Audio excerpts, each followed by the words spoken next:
All right, so this Letitia James situation here. I'm a former mortgage broker. Today is the 10th of May, 2025. Haven't been in the industry in like 15 plus years or whatever. And I know what people like her do. Okay, here's the thing. These mortgage loans are coming through. I can't explain it too much. It'll take a whole video of like 10, 15, 20 minutes. Money comes from Fannie Mae, Freddie Mac. These are government sponsored enterprises and entities. They create the money through basically money from the Fed, just printed off money. The money comes first from the banks, but it's government money basically. These are welfare loans. Most mortgage loans in this country are welfare loans. So it's created from government public money. In other words, like public housing, same thing. So you got to have certain qualifications for it. What Letitia James did is she said that she was living in a, obviously she's New York Attorney General. She came after Donald Trump, I guess. And her whole campaign was all about going after Donald Trump, and she won on that. So she was living in New York. On her Uniform Residential Loan Application, Form 1003, it's probably second page, I think. It says, actually, it might be first page, middle way down. It says owner occupied, non owner occupied. What she was buying in Virginia was going to be non-owner, either a non-owner occupied or a vacation home, whereby she probably wouldn't even have been approved for it if she was buying it that way, because they only go up to like 80% loan to value, or maybe even 60% loan to value, or not at all. She wouldn't even do it. No, she put down primary residence, and then you're qualified immediately. That's $1 million fine and 30 years in prison. I'm pretty sure it's a federal crime too.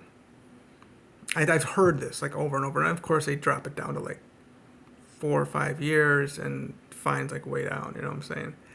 I used to work in a company. You can Google this and put in like FBI VP equity, V as in victim card, the women like to play all the time in America.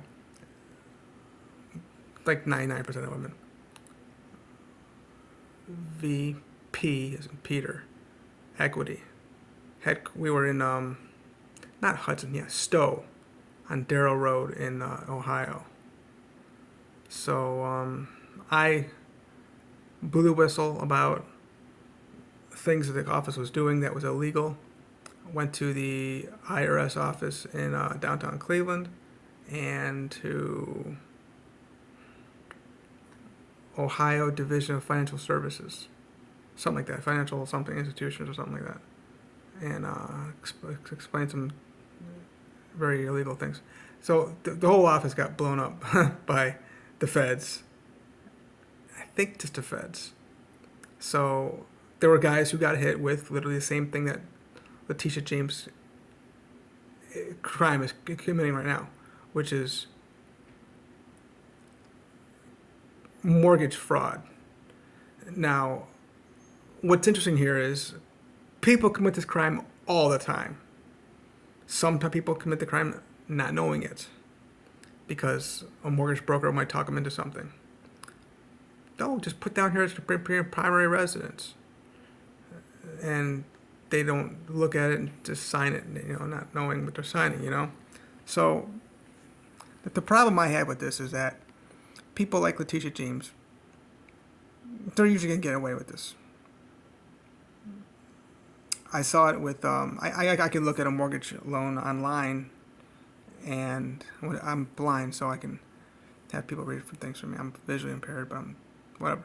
So Olmsted Township, the police chief. I got a lot of time on my hands. I would go read mortgage loans from mayors and city councilmen, obviously. Most common one would be the police chief. I love looking at the prosecutors and auditors of the county, stuff like that kind of thing. They're all getting defrauded by these mortgage brokers. They're all. I've never seen one whereby they're not being either committing mortgage fraud or being defrauded. It's like 60%, 80, maybe 80% they're being defrauded though. 20% are defrauding the system with mortgage fraud. So it happens all the time. That's my point in this video, I guess. That it happens all the time. She'll probably get away with it. Maybe pay some kind of fine. Have some donors pay off her mortgage loan for her to be done with that mortgage loan in Virginia.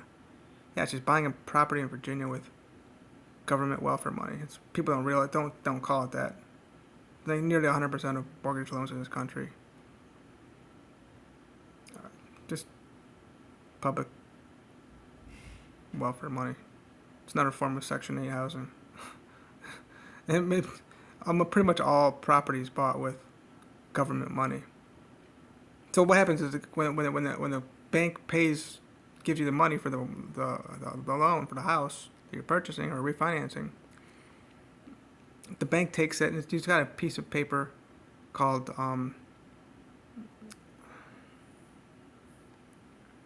you signing it. It's like for one of the first 10 pages.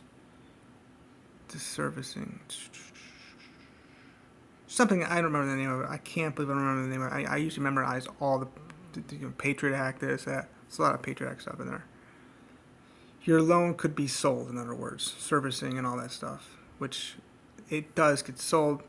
The bank, Chase, Bank of America, Wells Fargo, U.S. Bank, PNC, Fifth Third, they all, all their loans are, unless it's a HELOC, they usually keep that stuff. Even then, they got investors, but the government, Fannie Mae, ends up buying that paper. It's basically paper, but they end up buying that loan, and then the bank makes payments to Fannie Mae, Freddie Mac through what's called a servicing and pooling agreement. I'm getting too detailed. I want to really break it down for y'all about how. But the main thing here is the mortgage fraud. I mean, Letitia James, yeah, she's committing this very serious crime, and she, my office, which I can go on and on about all kind of other cases I've seen, but 99% of people get away with this kind of stuff because she's in the spotlight, and she came to Donald Trump and he wants to get revenge, they see it.